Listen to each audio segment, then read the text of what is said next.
नमस्कार दोस्तों, इस परिवार में मैं शिखर पांडे आप सभी भाई बहनों का रोज की तरह भी स्वागत करता हूं। उम्मीद के साथ कि ठीक होंगे, पढ़ाई लिखाई भी बेहतर तरीके से सबकी चल रही होगी। क्यों भाई, सब ठीक ठाक है? बहुत स्वागत है अनूप जी, बहुत खुशी हुई भाई। हम लोग बात कर रहे हैं नव पाषाण काल की, और नव पाषाण काल से संबंधित आज यह हमारा लास्ट क्लास होगा। पाषाण काल से संबंधित लास्ट क्लास होगी। बावजूद इसके यह लास्ट नहीं होगी, क्योंकि अभी इस पे हम लोग कम से कम 2 प्रश्नोत्तर अभ्यास करने वाले हैं, अर्थात लगभग 125-150 प्रश्न के आसपास अभी हम लोग एक प्रश्नोत्तर अभ्यास करेंगे इस पे। हालांकि 2 प्रश्नोत्तर अभ्यास के अंतर्गत लगभग 42 प्रश्न पे हमने पहले भी प्रश्नोत्तर अभ्यास किया हुआ है। प्रयास होगा कि लगभग 150 प्रश्न हर टॉपिक से लेकर के हम लोग चलते रहें। आप अपने स्तर पे एक बढ़िया सा रिवीजन जरूर करिएगा। 1 बार 2 बार ये मौके मिल रहे हैं, ये आपको मौके मिल रहे हैं कि किसी टॉपिक को कितने अच्छे तरीके से आप तैयार कर सकते हैं। यह मौका मिल रहा है आपको। अन्यथा आने वाले दिनों में गति जैसे जैसे बढ़ती जाएगी, समय थोड़े से कम होते जाएंगे, वर्कलोड ज्यादा बढ़ता जाएगा। लगातार आप लोग पढ़ते चले आ रहे हैं, थोड़ा थोड़ा करते करते, और धीरे धीरे आज हम लोग पाषाण काल पे ही अकेले 21वीं क्लास करते जा रहे हैं। 2 प्रश्नोत्तर अभ्यास किया हुआ है, संभवतः 2 प्रश्नोत्तर अभ्यास और मिलेगा, तो कुल 25 क्लास। कहने का मतलब कि लगभग 35 घंटे के आसपास। इन जब 25 क्लासेस को समवेत करेंगे ना घंटे के हिसाब से, तो लगभग 35 घंटे की यह पूरी क्लास हमारे अकेले पाषाण काल पर जा रही है। इसके बावजूद अगर यह टॉपिक तैयार नहीं हुआ अच्छे से आप में से किसी का भी, तो वह सिर्फ और सिर्फ आपकी ओर से की गई गलती, लापरवाही है। और यह सिर्फ पाषाण काल की बात नहीं है, हम लोग इसी तरह से आगे भी सारे के सारे चैप्टर्स पे काम करते जाएंगे। इसके बाद जब हम लोग अध्ययन करेंगे तो उसमें हड़प्पा सभ्यता या ताम्रपाषाण जो भी दिखाई देगा। हालांकि ताम्रपाषाण से संबंधित जब हम लोग अध्ययन करते हैं, तो चूंकि ताम्रपाषाण काल 3 चरणीय देखने को मिलता है। एक हड़प्पा सभ्यता के पहले नवपाषाण काल से घुला मिला, हड़प्पा सभ्यता के समानांतर भी किन्हीं क्षेत्रों में ताम्रपाषाण चल रहा है, और हड़प्पा सभ्यता का पतन हुआ तो हड़प्पा सभ्यता के वासी कहां गए, तो ताम्रपाषाणिक क्षेत्रों में ही जाकर के वह अपने नए कल्चर की शुरुआत करते हैं। तो हड़प्पा के पूर्व, हड़प्पा के समानांतर और हड़प्पा के बाद, यह 3 चरण ताम्रपाषाण के देखने को मिलते हैं। देखेंगे ताम्रपाषाण होगा तो ताम्रपाषाण ही पहले देखा जाएगा फिलहाल। ऐसे ही हम लोग सारे के सारे टॉपिक को आगे कवर करते हुए चलेंगे। प्रयास यह है, इतना मेहनत करने का प्रयास क्या है, उद्देश्य क्या है, एक भी प्रश्न आपकी पकड़ से बाहर ना हो, यही एकमात्र उद्देश्य है। और आप के पास इतना पर्याप्त संसाधन हो जानकारी के कि आपकी पकड़ विषय पे, टॉपिक पे बहुत शानदार रहे। अर्थात जो प्रतिद्वंदी आपके अन्य जगहों पे पढ़ रहे हैं, अन्य टीचर से पढ़ रहे हैं, उनकी तुलना में कम से कम 50% चीजें आपके पास ज्यादा होनी चाहिए। क्यों? क्योंकि आप मेरे विद्यार्थी हैं और हमारा आपका रिलेशन पैसे रुपए वाला नहीं है। शिक्षा को मैंने आज तक कभी व्यापार का माध्यम नहीं बनाया है। पैसा कमाने के लिए यह काम नहीं करता हूं। यह काम जो मेरे द्वारा किया जाता है बिल्कुल भावनात्मक तौर पे जो भी पढ़ने वाले लोग हैं वह अपने विषय में पारंगत हो जाएं, जो उद्देश्य के साथ वह मेरे ऊपर निर्भर है, भरोसा किया हुआ है, वह भरोसा कभी न टूटने पाए, यही उद्देश्य मैं हमेशा ध्यान में रखता हूं। और इसी उद्देश्य के लिए जितना हो सकता है अधिक से अधिक आप तक बातों को डिलीवर करने का प्रयास करता हूं, और आज तक सफल हूं। ईश्वर की कृपा होगी, आगे भी इस तरह से हम लोग सफल होते रहेंगे। पिछली क्लास में पाषाण काल के अंतर्गत नव पाषाण काल में हमने बात किया हुआ था। नव पाषाण काल के अंतर्गत पूर्वोत्तर के क्षेत्रों में 3 प्रमुख राज्यों के नाम बताया था, और 3 प्रमुख राज्यों में कौन कौन से खास स्थान हैं जो कि नव पाषाण काल से जुड़े हुए हैं, उस पे हमने कुछ बातें किया हुआ था।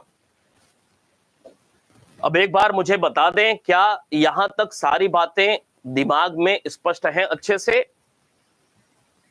मुझे भी थोड़ा सा अच्छा लग जाए देख करके, सुन करके कि अच्छे से आपने तैयार कर लिया हुआ है,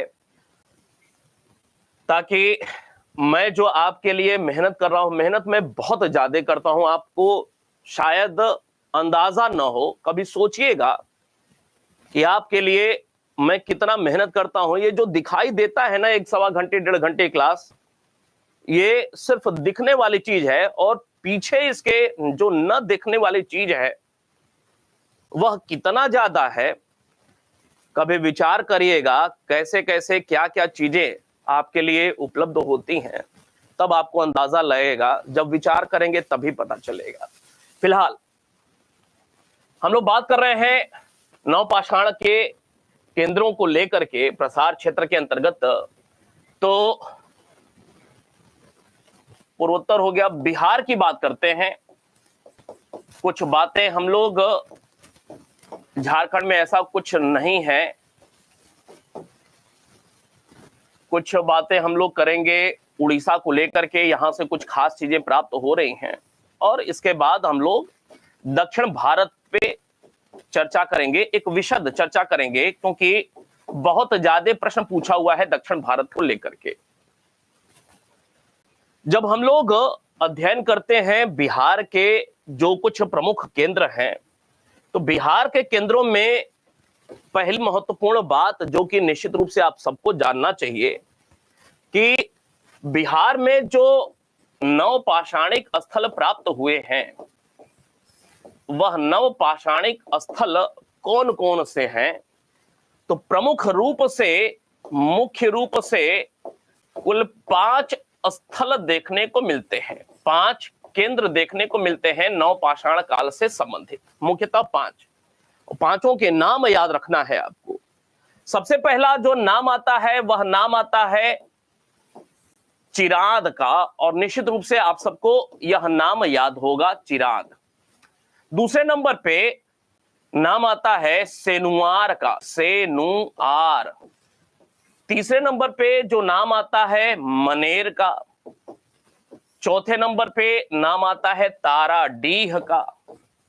और 5वें नंबर पे नाम आता है, बड़ा ही प्यारा सा नाम है, छेछर कुतुबपुर, छेछर कुतुबपुर।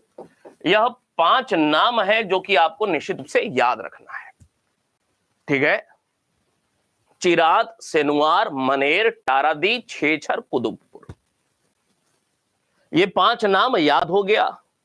हम लोग मुख्य रूप से बात करेंगे इस पे, मुख्य रूप से इस पे बात करेंगे, क्योंकि यही 2 सबसे प्रमुख हैं, और इन सब में भी सबसे प्रमुख जहां से प्रश्न पूछा गया है वह है चिराद। और बाकी नाम याद रखना है नवपाषाण काल से जुड़े हुए, बिहार क्षेत्र से जुड़े हुए। लेकिन इनको पढ़ने के पहले आपको निश्चित रूप से एक बात तो दिमाग में आज तक नहीं आई होगी। अगर मैं आप सबसे एक प्रश्न पूछूं कि नवपाषाण काल के जो भी केंद्र हम देख रहे हैं, वो सारे केंद्र पहाड़ी क्षेत्रों में है कि मैदानी क्षेत्रों में? उत्तर करिएगा। लाइक करने का मन नहीं करता है आप लोगों का, हाँ? क्यों भाई? हम लोग नवपाषाण काल में जो भी स्थल अभी तक देखते चले आ रहे हैं, क्या वह सारा का सारा मैदान क्षेत्र में रहा है या पहाड़ी क्षेत्र में रहा है? क्या होगा उत्तर?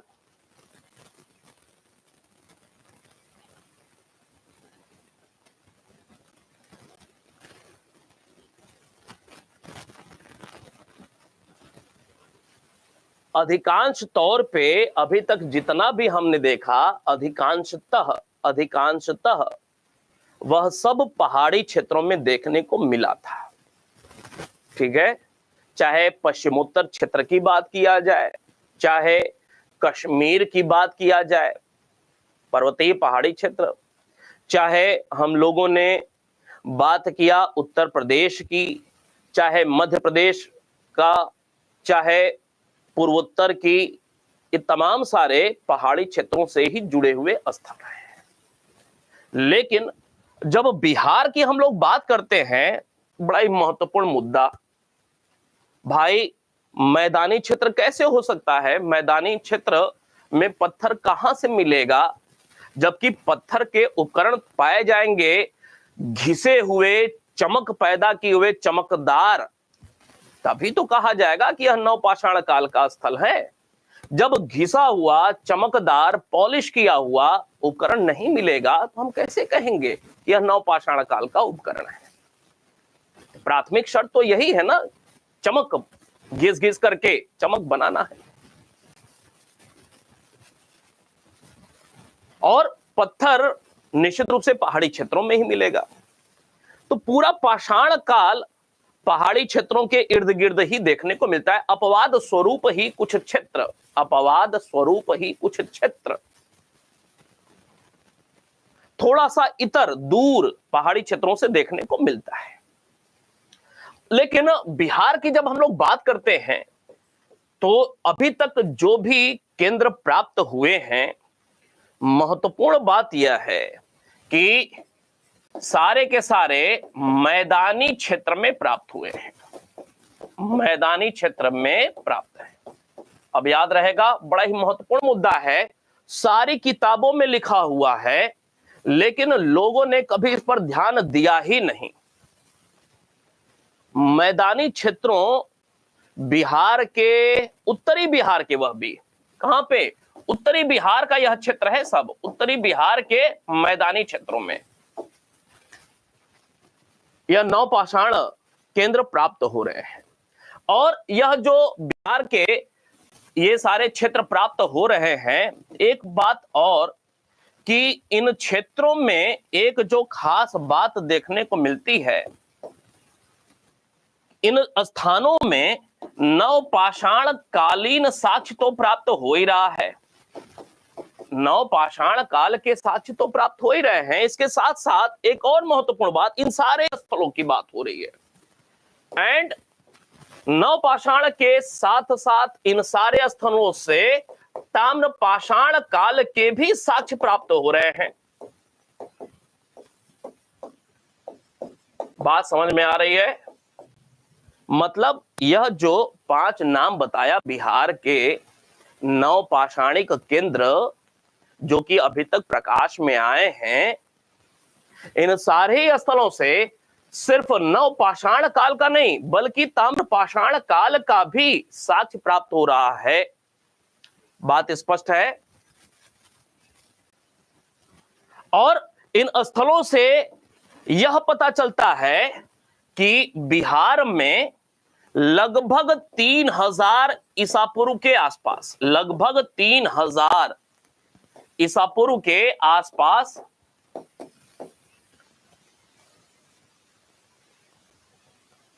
के लगभग क्या हुआ, आत्मनिर्भर कृषक संस्कृति की शुरुआत हो गई थी, अर्थात गांव की शुरुआत हो चुकी थी। अर्थात बिहार में जो साक्ष्य प्राप्त हो रहे हैं उनसे यह पता चलता है कि बिहार में नवपाषाण काल विधिवत रूप से स्थापित हो चुका था। कब? 3000 ईसा पूर्व में। जबकि भारत के संदर्भ में तमाम सारे, समझिएगा कॉन्सेप्ट है, भारत के संदर्भ में ऐसा माना जाता है कि भारत में लगभग 4000 ईसा पूर्व के आसपास नवपाषाण काल की शुरुआत हुई। कुछ अपवाद हम पहले देख चुके हैं। सबसे पुराना अपवाद संत कबीर नगर, फिर मेहरगढ़, फिर कोल्डीहवा, यह 3 अपवाद हम लोग देख चुके हैं। और यह हमें पता है कि 4000 ईसा पूर्व से लेकर के लगभग 1000 ईसा पूर्व तक का साक्ष्य नवपाषाण काल के अंतर्गत देखने को मिलता है। कुछ अपवाद 9000, 8000, 7000 और 6000 ईसा पूर्व का हमने देखा हुआ है। अब यह जो 4000 से लेकर के 1000 तक के साक्ष्य मिलते हैं नवपाषाण काल के, इसका मतलब क्या है कि मोटे तौर पे तो यह मान लिया गया कि 4000 ईसा पूर्व के लगभग से भारत में नवपाषाण काल की शुरुआत होती है। एक सामान्य सा प्रचलन नवपाषाण काल के उपकरणों का, संस्कृति का एक सामान्य प्रचलन 4000 में मोटे तौर पे अनेक स्थानों में देखने को मिला। लेकिन अब यहां पे लिख के आ रहा है बिहार को लेकर के लगभग 3000। इसका मतलब कि बिहार में नवपाषाण काल की विधिवत जो शुरुआत हो रही है लगभग 3000 ईसा पूर्व से। ठीक वैसे ही जब हम लोग दक्षिण भारत का अध्ययन करेंगे तो दक्षिण भारत में यही लगभग 2900 ईसा पूर्व के आसपास, कितना? 2900 ईसा पूर्व के आसपास नवपाषाण काल की शुरुआत होगी, 4000 से नहीं होगी। अर्थात भारत के संदर्भ में जो यह एक आम परिपाटी है कि लगभग 4000 ईसा पूर्व से नवपाषाण काल की शुरुआत हो गई, इसका मतलब यह नहीं है कि भारत के प्रत्येक क्षेत्र में 4000 ईसा पूर्व में ही नवपाषाण काल की शुरुआत हो गई और साक्ष्य मिलने शुरू हो गए। नहीं, अलग अलग क्षेत्रों में नवपाषाण कालीन कल्चर की शुरुआत अलग अलग समय काल में देखने को मिलती है। बात स्पष्ट है, इतनी कोई कंफ्यूजन की स्थिति नहीं है।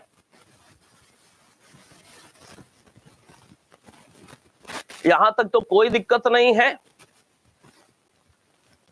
बिहार की हम लोग बात कर रहे हैं कि बिहार में जो भी नवपाषाण काल के स्थल प्राप्त हुए हैं, संयोगवश उन्हीं स्थलों से ताम्रपाषाण काल के भी साक्ष्य प्राप्त हो रहे हैं।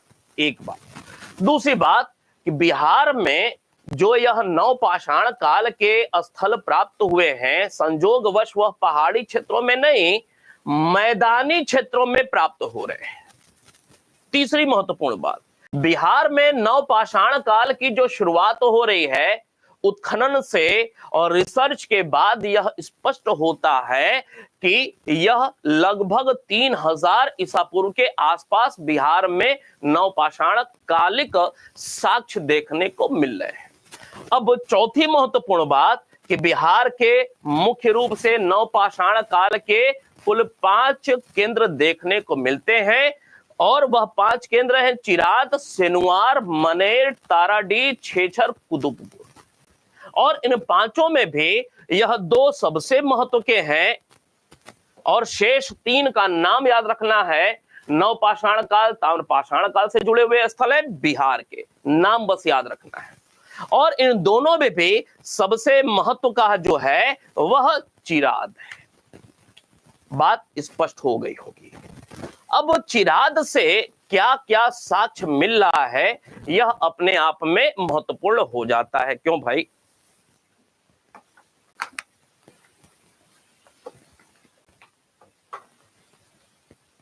पहली बात, यह जो चिराद का स्थल है ना, यह 4 नदियों के, कितना अपने आप में दुर्लभ तथ्य निकल करके आ रहा है, 4 नदियों के संगम पर स्थित है। अब ऐसा नहीं है कि 4 नदियां आ रही हैं, 4 नदियां आ रही हैं और यहां पे स्थित है, ऐसा नहीं है। मतलब इधर उधर से नदियां गुजर जा रही हैं, ठीक है, इधर उधर से नदियां गुजर जा रही हैं, ऐसा कुछ, और यहीं कहीं बीच में है, ये स्थिति है। 4 नदियों के संगम पर स्थित है। यह 4 नदियां कौन सी हैं? गंगा तो ऑब्वियस है, बिहार की बात है तो गंगा होगा ही, गंडक होगा ही, उत्तर से आते हुए, फिर दक्षिण पश्चिम से आते हुए सोन होगा ही, और उत्तर से आते हुए घाघरा होगा ही। यह 4 नदियों के संगम पर स्थित यह एक नवपाषाण काल, ताम्रपाषाण कालीन बिहार का स्थल है। क्लियर होगी बात, उम्मीद करता हूं। अब यह जो चिराद है, यह स्थल अपने आप में महत्वपूर्ण हो जाता है। क्यों? क्योंकि यहां से कुछ खास साक्ष्य प्राप्त हो रहा है। क्या? वृत्ताकार झोपड़ियों के साक्ष्य प्राप्त हो रहे हैं। वृत्ताकार झोपड़ी, झोपड़ियां, वृत्ताकार झोपड़ी कहने का मतलब बस्ती का पूरा साक्ष्य प्राप्त हो रहा है, बस्ती का साक्ष्य प्राप्त हो रहा है। यहां से चूल्हा का साक्ष्य प्राप्त हो रहा है, यहां से अंगीठी का साक्ष्य प्राप्त हो रहा है, यहां से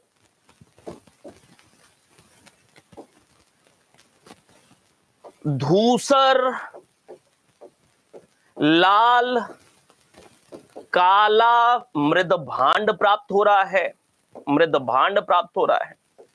लेकिन इसके साथ साथ एक और प्रकार का मृद भांड प्राप्त हो रहा है। क्या? काला एवं लाल मृद भांड, काला एवं लाल मृद भांड, काला एवं लाल मृद भांड। और यह जो काला एवं लाल मृद भांड है, सौभाग्य से इसको दूसरा जो नाम दिया गया है उसे कहा जाता है कृष्ण लोहित मृद भांड, कृष्ण लोहित मृद भांड। ये जो कृष्ण लोहित मृद भांड है बड़ा महत्वपूर्ण है, ध्यान में रखिएगा। हालांकि मृद भांड संस्कृति को लेकर के हम लोग कम से कम 2 क्लास करेंगे बहुत जल्दी ही। मृद भांड संस्कृतियां भी आपको पढ़ाया जाएगा, बताया जाएगा वहां पे और डिटेल में, यहां पे एक झलक के रूप में। ये जो काला और लाल मृद भांड है, इसका मतलब क्या है, या कृष्ण लोहित मृद भांड का मतलब क्या है? मान ले एक मिट्टी का बर्तन, एक मिट्टी का बर्तन, इस मिट्टी का बर्तन का यह जो भाग है, यह वाला जो भाग है, और ये जो अंदर वाला भाग है, ये जो अंदर वाला भाग है, ये क्या है? काला। क्या है? काला। और ये जो बाहर वाला भाग है, ये रिम है, रिम रिम रिम। ये जो बाहर वाला भाग है, ये भाग कैसा है? लाल रंग का। यही इस प्रकार का अगर मृद भांड है तो उसे कहा जाता है कृष्ण लोहित मृद भांड। ठीक है, कृष्ण लोहित मृद भांड। अब इसकी कहानी बहुत अच्छी सी है, लेकिन अभी उस पर हम लोग नहीं जाएंगे। जब मृद भांड स्पेशली पढ़ेंगे ना, तब 20 प्रकार की बातें मृद भांड संबंधी निकल करके आएंगे। फिलहाल ये जो काला और लाल मृद भांड है, आपको याद रखना है यह कि नवपाषाण काल में, अब ये कृष्ण लोहित मृद भांड खूब ढेर सारी जगहों से प्राप्त हुआ है, हमें उस पर भी नहीं जाना है। नवपाषाण काल में इस प्रकार का मृद भांड प्रयोग में होता था किन्हीं जगहों पे, ठीक है, में प्रयोग होता था, कई जगहों पर प्रयोग होता था, कई जगह पर। लेकिन हमें खुदाई के दौरान नवपाषाण काल में इस प्रकार के किसी मिट्टी के बर्तन का प्रयोग होता था, हमें खुदाई के दौरान सबसे पहले कहां से मिला? तो नवपाषाण काल का ऐसा कृष्ण लोहित मृदभांड सर्वप्रथम हमें कहां से प्राप्त हुआ? सर्वप्रथम चिराद से ही प्राप्त हो रहा है। बात समझ में आ रही है? प्रयोग तो कई जगहों पे हो रहा है और इसके बाद में साक्ष्य भी खूब मिल रहे हैं, लेकिन सबसे पहले हमें इस काल में इस प्रकार के मृदभांड का प्रयोग होता था, इस बात की जानकारी चिराद से ही होती है। इसकी कहानी बहुत सारी है। अब ये कृष्ण लोहित मृदभांड, ब्लैक एंड रेड वेयर, काला और लाल मृदभांड, सब एक ही मतलब है। इसका नामकरण किसने किया, कहां कहां से प्राप्त हो रहे हैं, क्या इसकी विशेषताएं, तमाम सारी बातें बनती हैं। जब समय आएगा तब देखा जाएगा। फिलहाल सबसे पहले भारत में नवपाषाण काल में प्रयोग होने वाले कृष्ण लोहित मृदभांड की जानकारी हमें चिराद से ही होती है। बात स्पष्ट हो गई होगी, उम्मीद करता हूं। इसके साथ साथ यहां से और भी कुछ चीजें प्राप्त हो रही हैं, जैसे यहां से हमें गेहूं की जानकारी मिल रही है, खेती होती थी, जौ की जानकारी मिल रही है। यहां से हमें चावल, धान की जानकारी हो रही है, मूंग की जानकारी हो रही है, मसूर की जानकारी हो रही है। ठीक है, अभी जब सेनुआर पढ़ेंगे, सेनुआर दूसरा स्थल, तो वहां पे मूंग मसूर नहीं मिलेगा, सेनुआर में ज्वार बाजरा का साक्ष्य मिलेगा। थोड़ा थोड़ा अंतर है, ध्यान में रखने की बात है। फिर यहां से क्या प्राप्त हो रहा है? यहां से कुछ मिट्टी के खिलौने प्राप्त हो रहे हैं, मिट्टी के खिलौने प्राप्त हो रहे हैं, मिट्टी के खिलौने। अब ये मिट्टी के खिलौने कैसे हैं? या मृण मूर्ति इसको कह ले, मृण मूर्ति कह ले, मिट्टी की बनी हुई मूर्ति या खिलौने। क्या है इसमें? एक है कुबड़दार, कुबड़दार बैल, मतलब वृषभ कह ले या बैल कह ले, इसका साक्ष्य मिला हुआ है। जब यही हड़प्पा सभ्यता हम लोग पढ़ते हैं तो जैसे ही बैल मिलता है, आंख नाक कितना चौकन्ना हो जाता है, कहां से मिल गया, मोहनजोदड़ो से। चिराद से भी साक्ष्य प्राप्त हो रहा है। जब सेनुआर पढ़ेंगे तो वहां से भी वृषभ के साक्ष्य मिलेंगे, मृण मूर्ति। फिलहाल इसके अलावा नाग, नाग का साक्ष्य भी प्राप्त हो रहा है। इसके अलावा कुछ पक्षियां बना हुआ मिट्टी की मूर्ति भी प्राप्त हो रही हैं। याद रहेगी बात। इस प्रकार के मिट्टी के कुछ मृण मूर्ति या खिलौने टाइप की चीजें प्राप्त हो रही हैं। बहुत महत्वपूर्ण बात क्या, यहां से हड्डी के बने हुए तमाम सारे उपकरण प्राप्त हो रहे हैं, हड्डी के बने उपकरण प्राप्त हो रहे हैं। और यह चिराग को लेकर के कई बार प्रश्न पूछा हुआ है। हड्डी को लेकर के उपकरण या आभूषण प्राप्त हो रहे हैं, आभूषण, कई बार यह प्रश्न पूछा हुआ है, हड्डी के बने हुए उपकरण। इसके अलावा यहां से कुछ और भी, जैसे हाथी दांत का बना चूड़ियां प्राप्त हो रही हैं, आदि कुछ साक्ष्य हैं जो कि यहां से प्राप्त हो रहे हैं। अब क्या क्या महत्वपूर्ण बातें हैं, जो भी महत्वपूर्ण बातें हैं वह सब कुछ यहाँ पे है। दो तीन चीजें और भी पाई गई हैं, वह उतने महत्व की नहीं है। आपके नोट्स में सब लिखा हुआ है। ठीक है, आगे बढ़ जाए यहां से। क्यों भाई?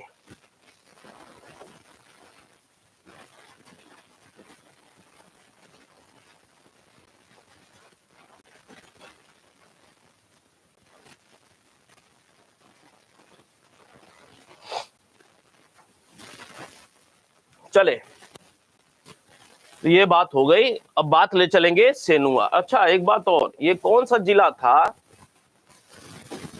ये जो चिराद है ना, चिराद कहाँ पे है? चिराद, यह चिराद कहाँ पे है? सारण जिला है, सारण। संभवतः लालू जी का ससुराल यहीं पर है, सारण में ही लालू जी का शायद ससुराल है, ठीक है, शायद। चले, सारण अब याद रहेगा आपको। अब बात करेंगे सेनुआर की। सेनुआर, सेनुआर ये कहां पे है? ये शेरशाह सूरी, सासाराम, सासाराम, सेनुआर। सेनुआर, सेनुआर एक ऐसा स्थल है, नवपाषाण काल का साक्ष्य तो प्राप्त हो ही रहा है, ताम्र पाषाण काल का साक्ष्य तो प्राप्त हो ही रहा है, इसके साथ साथ अगर आपसे पूछा गया कि एनबीपीडब्ल्यू का समय काल क्या था, एक मृदभांड संस्कृति है ना एनबीपीडब्ल्यू, उत्तरी काली पॉलिश मृदभांड, पढ़ा होगा, याद भी होना चाहिए। कुछ चीजें हैं जो कि आदमी व्यक्ति मृत्यु शैया पर है तो भी नहीं भूलना चाहिए, ठीक है। तो नवपाषाण, ताम्रपाषाण, एनबीपीडब्ल्यू के साथ साथ प्रथम सदी ईसा पूर्व तक के साक्ष्य प्राप्त हो रहे हैं। यहां से चिराद में ऐसा नहीं देखा हमने, चिराद में ऐसा हमने नहीं देखा। यहां तक की बात है। सेनुआर में बात थोड़ी सी आगे बढ़ जाती है, ठीक है, और आगे के समय काल तक के साक्ष्य देखने को मिलते हैं, ध्यान में रहेगी बात। और यह जो सेनुआर है, अब याद रखना है किस नदी के तट पर स्थित है? कुदरा, कुदरा नदी, कुदरा नदी के तट पर स्थित यह सेनुआर है, महत्वपूर्ण स्थल है बिहार का। यहां से क्या साक्ष्य प्राप्त हो रहा है, कुछ उस पर बात करते हैं। यहां से झोपड़ियों के साक्ष्य तो प्राप्त हो ही रहे हैं, मतलब बस्ती का साक्ष्य तो प्राप्त हो ही रहा है। यहां से मृदभांड का भी साक्ष्य प्राप्त हो रहा है। कैसा? लाल मृदभांड, धूसर मृदभांड, एनबीपीडब्ल्यू समय के काल का, एनबीपीडब्ल्यू के समय काल का भी साक्ष्य प्राप्त हो रहा है। फिलहाल हम लोग नवपाषाण काल पे ही रहते हैं। यहां से मृदभांड भी धूसर, कैसा धूसर? चमकीला धूसर मृदभांड प्राप्त हो रहा है, लाल मृदभांड प्राप्त हो रहा है, ईटीसी यहां से प्राप्त हो रहा है। इसके साथ साथ यहां से कुछ हड्डी के बने हुए उपकरण भी प्राप्त हो रहे हैं, हड्डी के उपकरण प्राप्त हो रहे हैं। यहां से एक बहुत ही महत्वपूर्ण बात, सेनुआर से टोटीदार उपकरण भी प्राप्त हो रहे हैं, पत्थर के बने हुए टोटीदार उपकरण, टोटीदार उपकरण, टोटीदार उपकरण या बर्तन कह लें। अब टोटीदार समझ रहे हैं, केतली तो देखा ही होगा सबने, कैसे वो टोटी एक बाहर की ओर निकली हुई होती है, ऐसे चाय वगैरह निकाल लेते हैं। समझ में आ रहा है टोटीदार का मतलब? क्यों भाई, कोई कंफ्यूजन तो नहीं है टोटीदार में?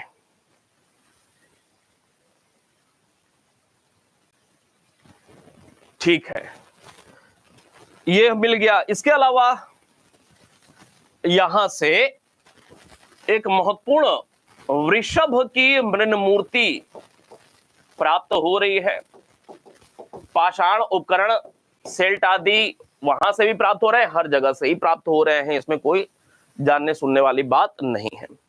महत्वपूर्ण बात एक और कि यहां से गेहूं का साक्ष्य प्राप्त हो ही रहा है, गेहूं, यहां से चावल का साक्ष्य प्राप्त हो ही रहा है, यहां से जौ का साक्ष्य, ज्वार का साक्ष्य, बाजरा का साक्ष्य प्राप्त हो रहा है, ईटीसी आदि साक्ष्य यहां से प्राप्त हो रहे हैं। यह है सेनुआर की स्थिति।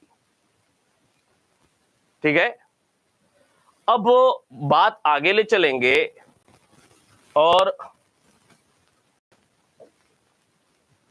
बिहार की बात हुई, झारखंड में एक स्थान बरूडीह, याद रखेंगे बरूडीह, बस झारखंड में एक स्थान बरूडीह नाम बस ध्यान में रखना है, और कुछ भी यहां पे जानने सुनने की जरूरत नहीं है।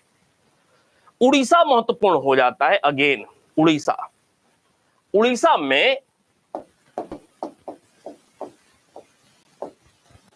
कुछ स्थल जैसे याद रखने वाले हैं, एक कुचाई, एक बैदीपुर, एक गोलबई शासन, गोलबई शासन, एक लेखा मोढ़ा, आपको याद होगा लेखा मोढ़ा। अभी इस पे बात करते हैं, क्यों भाई? लेखा मोढ़ा निश्चित रूप से याद होगा ही सबको, नहीं? ठीक है। एक और सुलभ डीही, सुलभ डीही, सुलभ डीही, फिलहाल इतने पे अभी देखते हैं।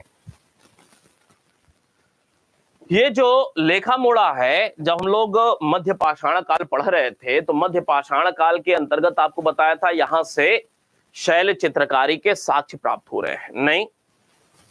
तो ये जो लेखा मोड़ा है तो मध्य पाषाण काल का साक्ष्य तो यहां से प्राप्त हो ही रहा है, इसके साथ साथ नव पाषाण काल के भी यहाँ पे सांस्कृतिक साक्ष्य प्राप्त हो रहे हैं। मनुष्य नव पाषाण काल में भी लेखा मोड़ा गुफाई क्षेत्र में रहता था।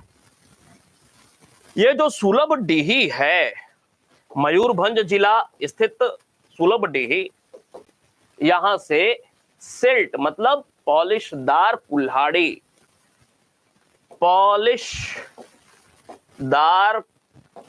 कुल्हाड़ी बनाने, औजार बनाने का एक केंद्र था, याद रखना है, सुलभ डीही मयूरभंज जिला। ठीक है। कुचाई बैदीपुर, यहां दोनों से चावल का साक्ष्य प्राप्त हो रहा है। ठीक है, चावल का साक्ष्य प्राप्त हो रहा है। अब आते हैं गोलबई शासन पे, यह महत्वपूर्ण हो जाता है, थोड़ा सा कुछ विशेष साक्ष्य मिल रहे हैं। गोलबई शासन,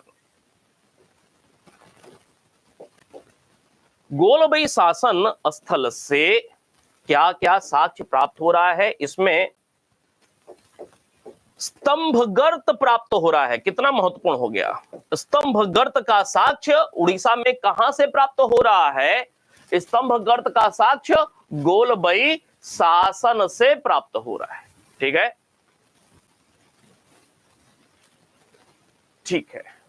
इसके अलावा यहां से हड्डी और हड्डी को अलंकृत किया हुआ, अर्थात अलंकृत हड्डी के साक्ष्य प्राप्त हो रहे हैं। अलंकृत हड्डी के साक्ष्य प्राप्त हो रहे हैं। इसके साथ साथ यहां से लाल एवं धूसर मृदभांड के साक्ष्य प्राप्त हो रहे हैं। धूसर मृदभांड के साक्ष्य प्राप्त हो रहे हैं। ये वो स्थल है जहां से वृत्ताकार झोपड़ियों के साक्ष्य प्राप्त हो रहे हैं। वृत्ताकार झोपड़ी के साक्ष्य प्राप्त हो रहे हैं। ये वो स्थान है जहां से चावल के साक्ष्य प्राप्त हो रहे हैं, कुल्थी के साक्ष्य प्राप्त हो रहे हैं, कुल्थी के मूंग के साक्ष्य प्राप्त हो रहे हैं। ठीक है, चावल कुल्थी साक्ष्य प्राप्त हो रहे हैं। ठीक है, तो ये कुछ उड़ीसा के संदर्भ में कुछ स्थल जहां से ये तमाम सारे साक्ष्य प्राप्त हो रहे हैं। इतना निश्चित रूप से ध्यान में हो गया होगा। अब बात ले चलते हैं दक्षिण भारत, आगे बढ़ जाए।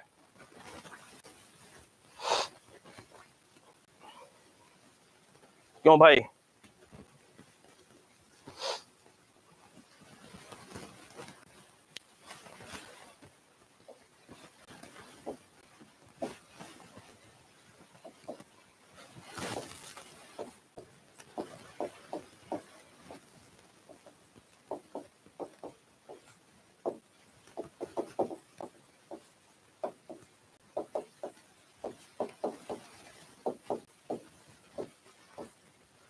दक्षिण भारत की बात करते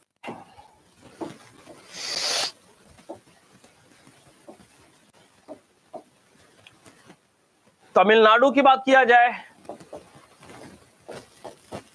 तो तमिलनाडु में एक प्रमुख स्थल पय्यमपल्ली।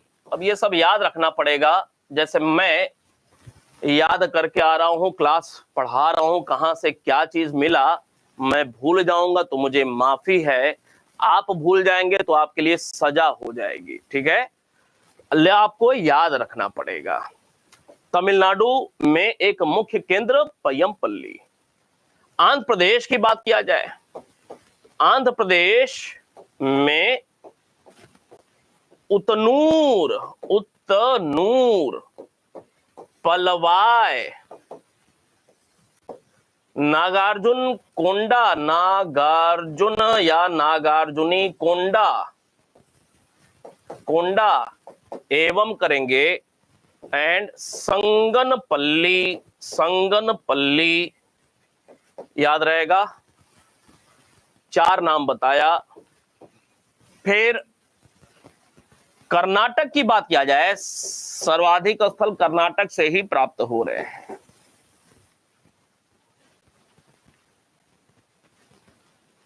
देखते हैं कर्नाटक में पहला स्थल मास्की, सबको याद है। दूसरा स्थल ब्रह्मगिरी, ब्रह्मगिरी। तीसरा स्थल कुपगल। चौथा स्थल कुथगल, कुथगल, कुपगल अलग, कुथगल अलग। पांचवा स्थल कोडेकल। छठवां स्थल पिकलेहल। सातवां स्थल हल्लूर। आठवां स्थल हेमिंगे। नवां स्थल वाटगल। 10वां स्थल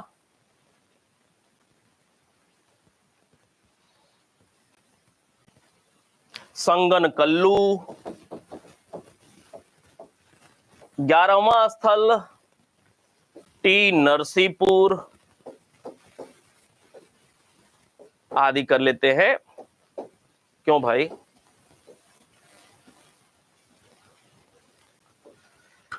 पर्याप्त है इतना?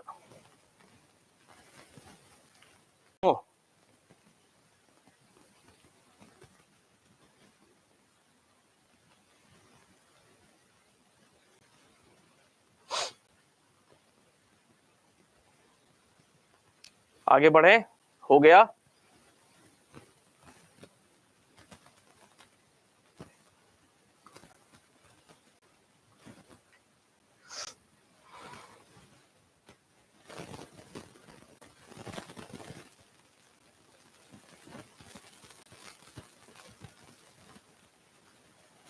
और किया जा सकता है, और लिखिए कुडातिनी। 12वां स्थल कुडातिनी महत्वपूर्ण है। 13वां स्थल टिक्कल कोटा, सोने की बालियां मिली हैं। टिक्कल कोटा, टिक्कल कोटा। और कुछ हुआ?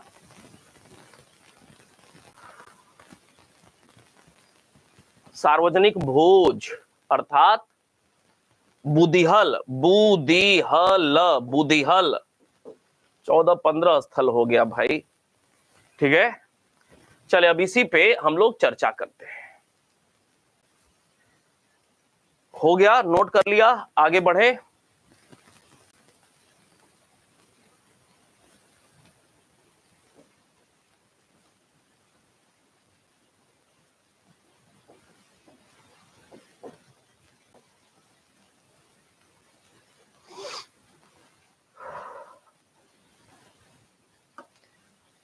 प्रीति जी कैसे याद होगा सब भाई, इतना सारा कुछ?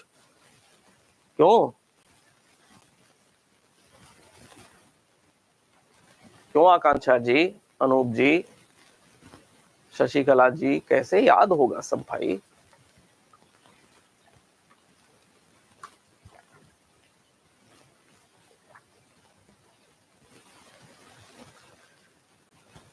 लेकिन याद आराम से किया जा सकता है। कोई चीज ऐसे होना तो उसको ऐसे टुकड़ों में कर देने पर कमजोर हो जाता है, और जब कमजोर हो जाएगा तो हम भारी पड़ जाएंगे उसके ऊपर। ठीक है, बुद्धि विवेक का प्रयोग करना है। अब समझेंगे, दक्षिण भारत की हम लोग बात कर रहे हैं। दक्षिण भारत में नवपाषाण काल। पहली महत्वपूर्ण बात, बहुत काम की बातें हम ध्यान से देखेंगे। दक्षिण भारत में जो नवपाषाण काल का समय माना जाता है, कब से कब माना जाता है, तो मोटे तौर पे 2900 से लेकर के लगभग 1000 ईसा पूर्व तक। याद रहेगी बात, महत्वपूर्ण मुद्दा है ये, हल्के में नहीं लेना है। जो यहां पे बातें मैं लिखता हूं वो हल्के में लेने वाली चीजें नहीं है। दक्षिण भारत की बात हो रही है। नवपाषाण काल की शुरुआत मोटे तौर पे माना जाता है 2900 ईसा पूर्व से लेकर के लगभग 1000 ईसा पूर्व। अब लगभग 1000 ईसा पूर्व कहने का मतलब क्या है? लगभग 1000 ईसा पूर्व कहने का मतलब क्या है? लगभग 1000 ईसा पूर्व कहने का मतलब तो यही निकालता है ना, लगभग लौह काल तक के आरंभ तक। क्यों भाई, इसमें तो किसी को दो राय नहीं है। भारत में लौह काल की शुरुआत यहीं से तो मानी जाती है, किसी को दो राय तो है नहीं यहां पे। रटना पड़ेगा जी अनूप जी, बिल्कुल।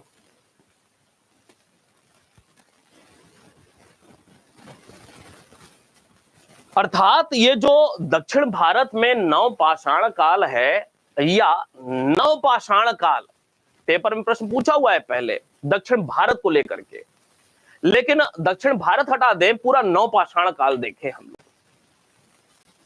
4000 से 1000, अर्थात हड़प्पा सभ्यता के पहले। भाई हड़प्पा सभ्यता मोटे तौर पे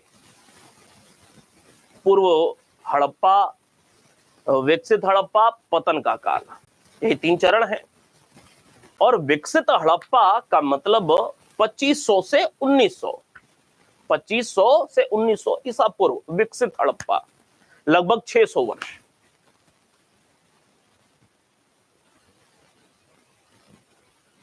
लेकिन 3500 से लेकर के 2500 का जो दौर है वह पूर्व हड़प्पा, प्राक हड़प्पा चरण के नाम से जाना जाता है। अर्थात पृष्ठभूमि, विकसित हड़प्पा चरण के पृष्ठभूमि का निर्माण हो रहा था। और यह जो दौर है 3500 से 2500 का, जब विकसित हड़प्पा का निर्माण हो रहा था, पृष्ठभूमि का निर्माण हो रहा था,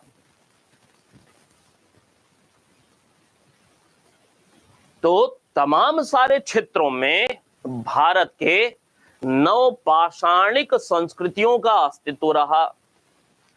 तमाम सारे भारत के स्थलों में ताम्रपाषाणिक संस्कृतियां भी इस दौर में अपने अस्तित्व में आ चुकी थी। कहने का मतलब कि भारत में नवपाषाण काल, ताम्रपाषाण काल या पूर्व हड़प्पा, प्राक हड़प्पा एक संक्रमण वाली स्थिति में है, एक मिक्स्ड कल्चर का प्रतिनिधित्व करता है। यह जो नवपाषाण काल है 2900 से लेकर के 1000 ईसा पूर्व, तो ये 1000 बताया, भारत में लौह काल की शुरुआत हो गई है 1000 ईसा पूर्व के लगभग। अर्थात नवपाषाण काल का जो एंड हो रहा है वह लौह काल के साथ हो रहा है। और मोटे तौर पे देखा जाए तो 1000 ईसा पूर्व के आसपास का जो समय है भाई, 2900 के आसपास का जो समय है वह पूरे भारत के क्षेत्रों से ही प्राप्त हो रहा होगा। 3000, 2500, 2000 बिहार से प्राप्त हो रहा है, उत्तर प्रदेश से इस समय काल का प्राप्त हो रहा है, हर जगह से प्राप्त हो रहा है। लेकिन लिखा हुआ है कि भारत में नवपाषाण काल का प्रचलन 4000 से 1000।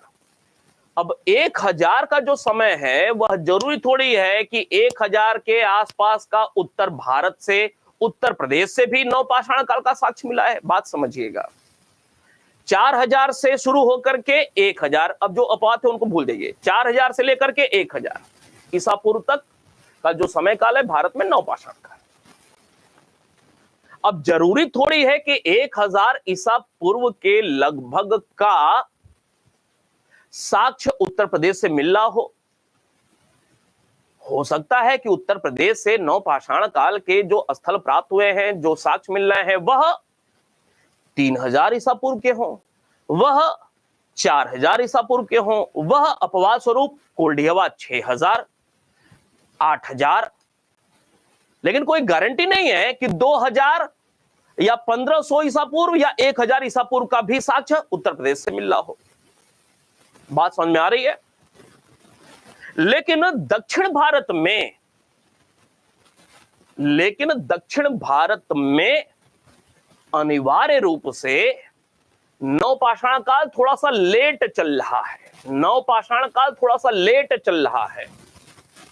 दक्षिण भारत में नवपाषाण काल की जो संस्कृतियां हैं, अन्य भारतीय क्षेत्रों की तुलना में थोड़ी सी लेट संस्कृति की शुरुआत हो रही है।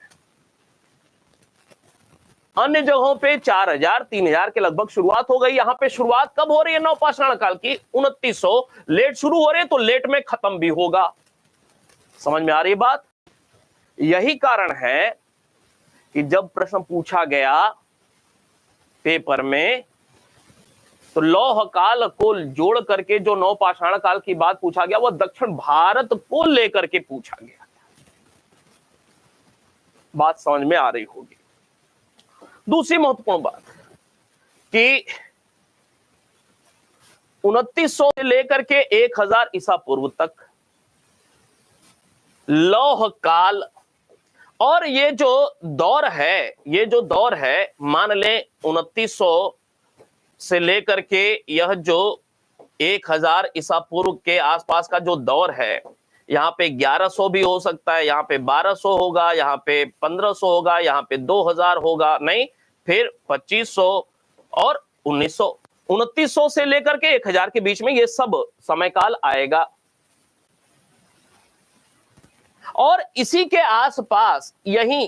आसपास दक्षिण भारत में महापाषाण कल्चर भी देखने को मिलता है। कुछ कॉन्सेप्ट है वही बता रहे हैं आपको। महापाषाण संस्कृति के साक्ष्य भी देखने को मिलते हैं। महापाषाण संस्कृति। पहली महत्वपूर्ण बात जो आपको याद रखनी है वह यह, दक्षिण भारत में नवपाषाण कल्चर भारत के अन्य क्षेत्रों की तुलना में थोड़ा सा लेट शुरू हो रहा है और लेट खत्म हो रहा है। एक बार में सारे लोग बताएं हाँ क्लियर है। दक्षिण भारत में नवपाषाण काल भारत के अन्य क्षेत्रों की तुलना में थोड़ा सा लेट शुरू हो रहा है और लेट खत्म हो रहा है। क्लियर है बात?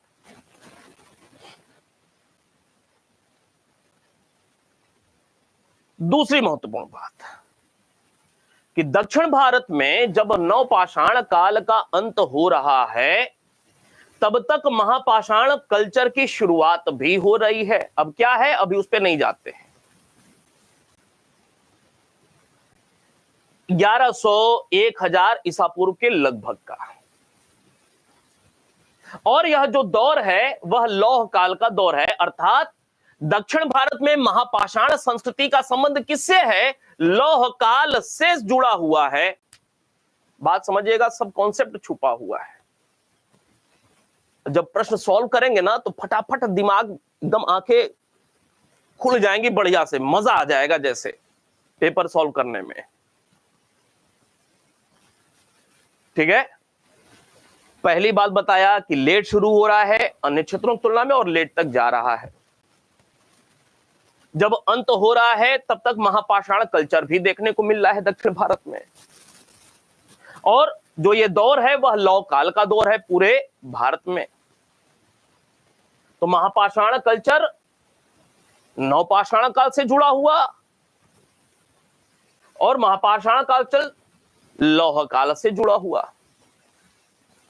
उम्मीद करता हूं बात अच्छे से स्पष्ट हो गई होगी। अब दूसरी महत्वपूर्ण बात, ये जो दक्षिण भारत है, नवपाषाण काल की शुरुआत हो रही है 2900 में। नवपाषाण काल का आरंभ जो हो रहा है दक्षिण भारत में वह 2900 ईसा पूर्व में हो रहा है, और कब तक जा रहा है? 1000 ईसा पूर्व तक। नहीं, क्या क्या प्रश्न संभावित हो सकता है, हर प्रकार से ध्यान में रखते हुए रिसर्च करना पड़ता है पढ़ाने के लिए। हर प्रकार से नोट्स को ध्यान में कर करके अलग अलग डायमेंशन पैदा कर करके आपको बताने का प्रयास किया जा रहा है। ये सब कुछ तो आप भी पढ़े होंगे, लेकिन इस रूप में शायद दिमाग में बातें क्लिक न की हों, लेकिन अब निश्चित रूप से क्लिक करेंगी। नवपाषाण काल का आरंभ 2900 ईसा पूर्व में हो रहा है। अब मान ले, एग्जाम्पल लेते हैं, एक एग्जाम्पल मान ले, एक एग्जाम्पल लेते हैं। एक एग्जाम्पल मान ले, उतनूर का ही ले लिया एक एग्जाम्पल, है नहीं है मुद्दा वो नहीं है, एक एग्जाम्पल मान लें। ठीक है, एक एग्जाम्पल, उतनूर जो नवपाषाणिक स्थल दक्षिण भारत में प्राप्त हुआ है आंध्र प्रदेश क्षेत्र से, जरूरी तो है नहीं कि यहां से 2900 से लेकर के 1000 ईसा पूर्व तक लगातार मानव संस्कृति के प्रमाण मिल रहे हों, कोई गारंटी तो है नहीं ऐसी। और ये तो एक एग्जाम्पल, ऊपर 20 नाम लिखा हम लोगों ने, 20 नाम कम से कम लिखा था ऊपर। सारे स्थलों से ऐसा जरूरी तो है नहीं कि 2900 से लेकर के 1500 वाला कालखंड का भी स्तर विन्यास प्राप्त हो रहा है, 1500 से 1000 वाला भी, 1000 से 500 वाला भी, 500 से लेकर के, ऐसा तो कोई जरूरी नहीं है। इसका मतलब यह है कि इनमें से, इसका मतलब यह है कुछ स्थल आरंभिक, दक्षिण भारत में कुछ स्थल आरंभिक नवपाषाण संस्कृति से जुड़े हुए साक्ष्य प्रस्तुत कर रहे हैं, कुछ बाद के साक्ष्य प्रस्तुत कर रहे हैं, कुछ बीच समय काल के बीच के साक्ष्य प्रस्तुत कर रहे हैं। बात समझ में आ रही है? 3 बातें बताया, बात स्पष्ट है, कोई दो राय तो नहीं है।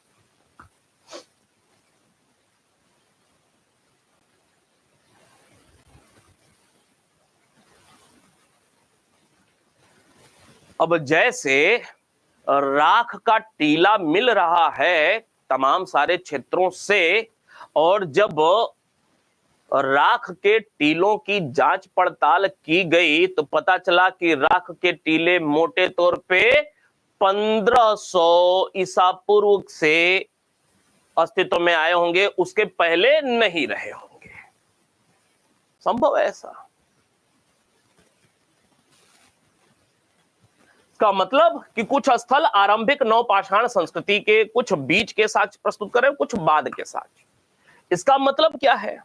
इसका मतलब यह निकलता है कि जो कुछ स्थल आरंभिक नवपाषाण संस्कृति से संबंधित प्रमाण दे रहे हैं, निश्चित रूप से यह गुंजाइश बनती है कि इन स्थलों से, जो कि आरंभिक नवपाषाण काल का साक्ष्य प्रस्तुत कर रहे हैं, बहुत ज्यादा संभावना है कि इन स्थलों से मध्य पाषाण काल के भी साक्ष्य मिले हों। लेकिन कुछ स्थल ऐसे जो कि आरंभिक नवपाषाण, आरंभिक कहने का मतलब क्या है, 2900 से 2400 ईसा पूर्व मान लें। आरंभिक कहने का मतलब यह, एक एग्जांपल, आरंभिक कहने का मतलब यह, कुछ ऐसे हैं जो कि 2400 से लेकर के मान लें 1500 ईसा पूर्व तक का साक्ष्य दे रहे हैं। कुछ ऐसे हो सकते हैं जो कि 1500 से लेकर के 1000 ईसा पूर्व तक के साक्ष्य प्रस्तुत करें। बात समझ में आ रही है? बड़ा एक महत्वपूर्ण कॉन्सेप्ट छुपा हुआ है, इस वजह से इतना टाइम दिया जा रहा है। कुछ स्थल की आरंभिक नवपाषाण संस्कृति, अर्थात शुरुआत हो रही है 2900 और अंत हो रहा है 1000। हमने इसको 3 भाग में बांट दिया और ऊपर 20 स्थलों के नाम लिखा हुआ है।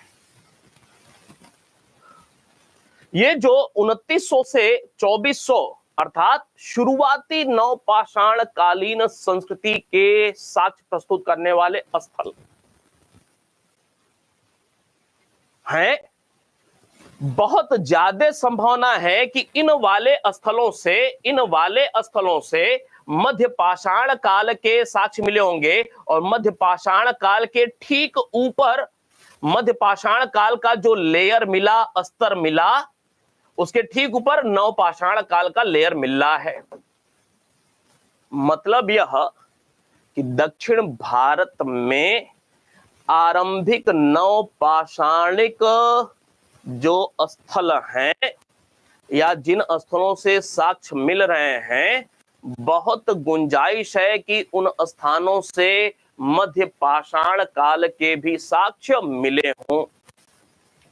अब प्रश्न यह बनता है, समझिएगा, वापस आते हैं कि यह जो दक्षिण भारत है, आरंभिक नवपाषाणिक केंद्र कौन से हैं? आरंभिक नवपाषाणिक स्थल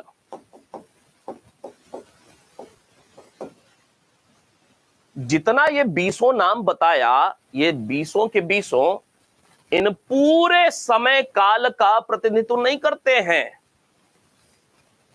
कुछ स्थल हैं जो कि इस दौर का प्रतिनिधित्व करते हैं, इस दौर का साक्ष्य मिला हुआ है। कुछ स्थल ऐसे हैं इस दौर के, कुछ स्थल ऐसे हैं इस दौर के, और कुछ स्थल ऐसे हैं सभी काल के साक्ष्य प्रस्तुत करते हैं। सभी काल के भी साक्ष्य प्रस्तुत करने वाले कुछ स्थल हैं।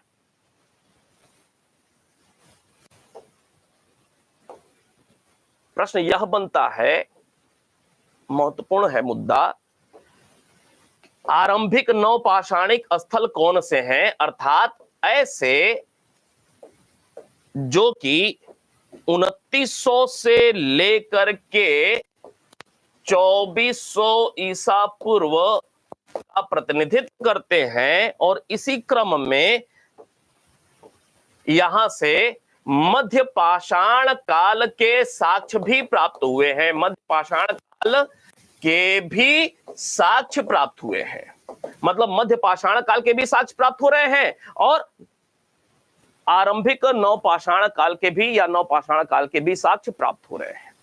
कौन से ऐसे स्थल हैं? परीक्षा के दृष्टिकोण से महत्वपूर्ण मुद्दा। पहला, ये जो हमने बात समझ में आई, यह वाली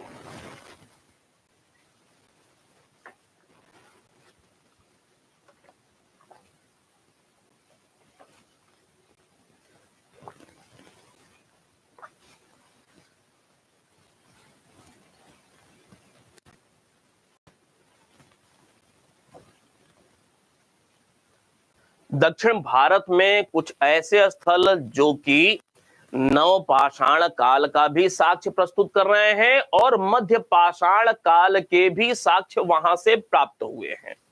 कौन से ऐसे स्थल हैं जहां से नव पाषाण काल का भी साक्ष्य प्राप्त हो रहा है और मध्य पाषाण काल का भी। तो आंध्र प्रदेश में दो शुरुआत के स्थल जो हमने लिखा, उतनूर, पलवाय।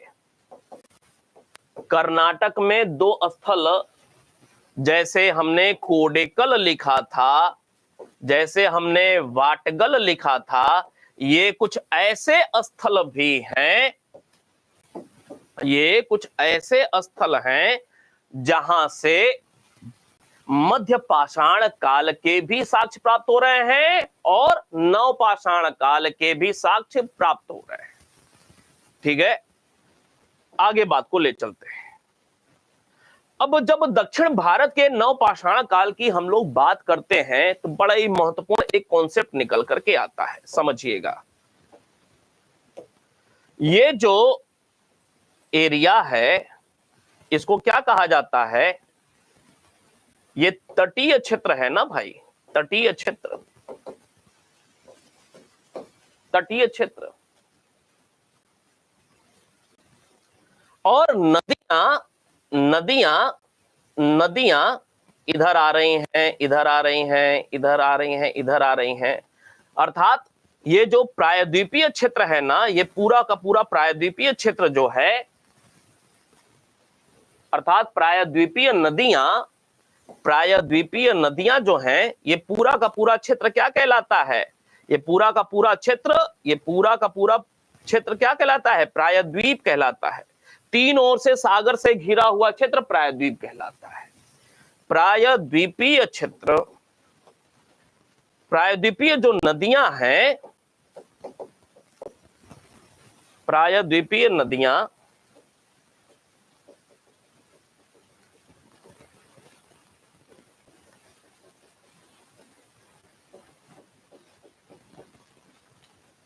ये जो प्रायद्वीपीय नदियां हैं, समझिएगा, बहुत महत्वपूर्ण बात है। प्रायद्वीपीय नदियां, लोग इस पर ध्यान करते ही नहीं हैं और जब बड़ी परीक्षाओं में प्रश्न पूछ लिया जाता है तो हाथ पर ठंडे पड़ जाते हैं। लोग सिर्फ तथ्य के पीछे भागते हैं, यहां से वो मिल गया, वहां से वो मिल गया, इन सब पे ध्यान ही नहीं करते।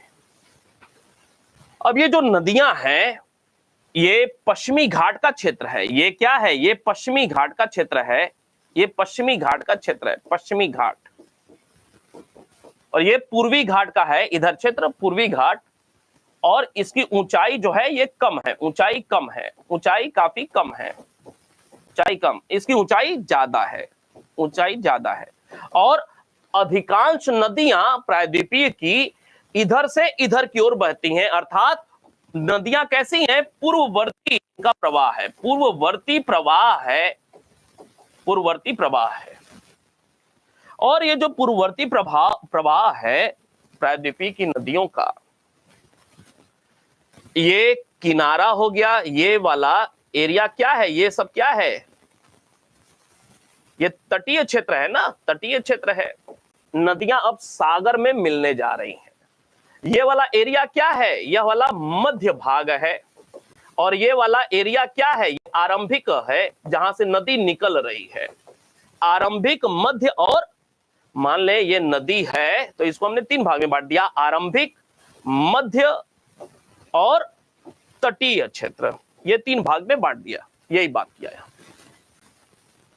याद रखने की बात है कि दक्षिण भारत में ये वाला जो तटीय क्षेत्र है, इन तटीय क्षेत्रों से नवपाषाणिक स्थल प्राप्त हुए हैं कि नहीं हुए हैं? नवपाषाणिक स्थल नहीं प्राप्त हुए हैं, नहीं प्राप्त है। याद रहेगी बात, नवपाषाणिक स्थल नहीं प्राप्त हुए हैं। कहां से? यहां से। दूसरी बात, ये जो सुदूर दक्षिण का क्षेत्र है, सुदूर दक्षिण का क्षेत्र, यहां से भी नहीं प्राप्त हुए हैं। कहां से प्राप्त हो रहे हैं? तो प्राप्त हो रहे हैं यहां से। कहां से प्राप्त हो रहे हैं? ये सर्वाधिक जो प्राप्त हो रहे हैं, सर्वाधिक, ये जो मध्यवर्ती क्षेत्र है ना, सर्वाधिक कहां से प्राप्त हो रहे हैं? मध्यवर्ती जो क्षेत्र है, बीच का जो क्षेत्र है, सर्वाधिक जो ये बीच का क्षेत्र है ना, ये कैसा क्षेत्र है? यह पहाड़ी क्षेत्र है। ये क्या है? इसकी हाइट ज्यादा है। जो जहां से नदियां निकल रही हैं, पश्चिमी घाट आरंभिक स्टेज नदियों का, ये ऊंचाई ज्यादा है, पर्वत जैसा हाइट है। ज्यादा ऊंचाई पे नहीं है लोग इस काल के मानव। कहां पे हैं? पहाड़ी क्षेत्रों में कम हाइट। तो तमाम सारे जो स्थल मिले हैं, जो ऊपर 20वां स्थल लिखा, वो कहां पर हैं? इन क्षेत्रों में ये स्थल हैं। याद रहेगी बात। अर्थात प्रायद्वीपीय क्षेत्र के मध्यवर्ती भागों में अधिकांश स्थल प्राप्त हुए हैं दक्षिण भारत में नवपाषाण काल के। याद रहेगी बात।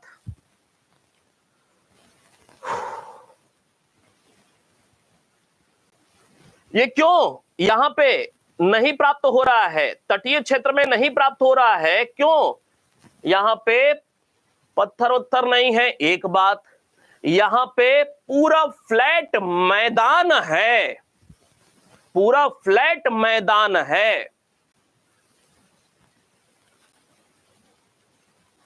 ये जो भी स्थल प्राप्त हो रहे हैं, ये बस्तियां कहां पर होंगी? बस्तियां पहाड़ी क्षेत्रों में होंगी, पहाड़ी क्षेत्रों में होंगी बस्तियां। दक्षिण भारत की जो भी हैं वो पहाड़ी क्षेत्रों में या तो थोड़ी सी हाइट पे होंगी या तो थोड़ी सी कम हाइट पर होंगी। और इसका मतलब एक और कॉन्सेप्ट, राख के टीले जब हम लोग पढ़ेंगे ना, राख के टीले, एक कॉन्सेप्ट, राख के टीले कहां से प्राप्त हो रहे हैं? मैदानी क्षेत्रों से या पहाड़ी क्षेत्रों से? उत्तर क्या हो जाएगा? राख के टीले मैदानी क्षेत्रों से प्राप्त हो रहे हैं या पहाड़ी क्षेत्रों से प्राप्त हो रहे हैं? उत्तर करिएगा। कहां से? पहाड़ी क्षेत्रों से। एक कॉन्सेप्ट यह भी याद रखना है, ठीक है? तो ये बात तो समझ में आ गई ना, कॉन्सेप्ट, इसमें तो कोई दो राय नहीं है।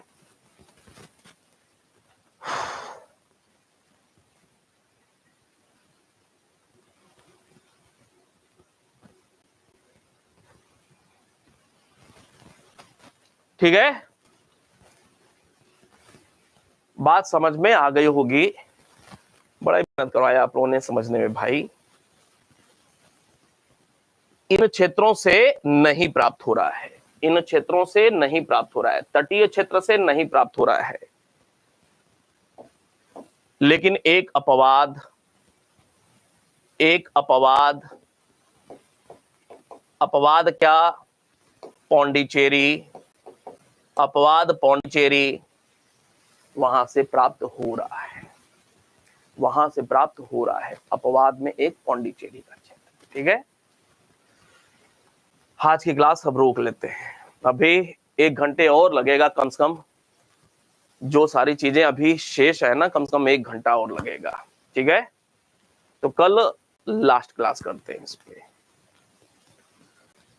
कोई बात समझ में आ जाए करे तो जल्दी कह दिया करिए, हाँ समझ में आ गया, बढ़ जाए आगे।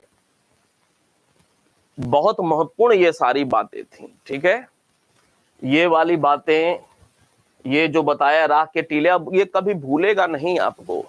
जब ये राख के टीले पहाड़ी क्षेत्रों से, तो इसका भी एक अपवाद मिलेगा, एक इसका भी अपवाद मिलेगा, बुधिहल, बुधिहल, इसका भी अपवाद मिलेगा।